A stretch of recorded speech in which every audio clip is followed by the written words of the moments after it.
Hoxha, unë s'pare kam një pyetje kështu, vlera e Kuranit, leximi i Kuranit gjatë muajit Ramazanit. Padyshim se prej veprave të mira që bëhen në muajin e bekuar të Ramazanit është leximi i Kuranit, pasi që muaji i Ramazanit është muaji të cilin ka zbritur Kurani. Inna anzalnahu fi lejlatil qadr wa ma adraka ma lejlatul qadri khairun min alfi shahr. Na e kemi zbritur Kur'anin në natën e Kadrit. Dini se çfarë vlerë ka nata e Kadrit? Nata e Kadrit ka vlerë më shumë se 1000 muaj.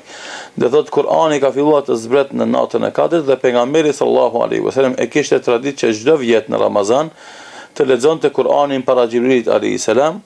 Dhe sikur se ka në hadith pejgamberi sallallahu alaihi wasallam kana ajwad ma yakunu fi Ramadan, kana nabiy sallallahu alaihi wasallam ajwad an-nas wa kana ajwad ma yakunu fi Ramadan hina yalqahu Jibril wa yatadarasuhu al-Quran.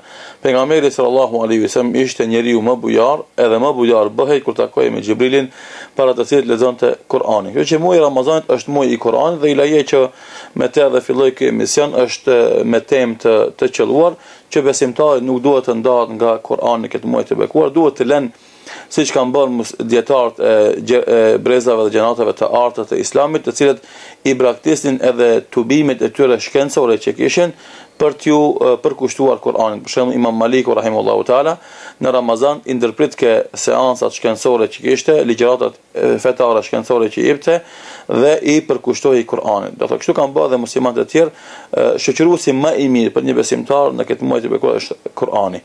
Dhe për këtë shkak një këshill dhe apel deri te rinia jon, të cilët një pjesë të ditës apo natës së Ramazanit e kalojnë për çajtore dhe kafene, një këshill për ta që le të shoqërohen me Kur'an, le të lexojnë sa më shumë nga Kur'ani, le të lexojnë Kur'anin në gjuhën arabe, që sikurse ka zbritur, nëse s'din të lexojnë përkthimin e Kur'anit, të mësojnë të lexojnë Kur'anin, kryesore që të bëhet pjesë e pandar e jetës së tyre apo shoqërues i pandar e jetës së tyre Kur'anit dhe leximi i Kur'anit. Pejgamberi sallallahu alaihi wasallam për vlerën e Kur'anit thotë çdo shkronjë që lexon besimtari i ka 10 shpërblime dhe nuk them se elif lam mim është një shkronjë, po elifi është një shkronjë, lami është një shkronjë dhe mimi është një shkronjë.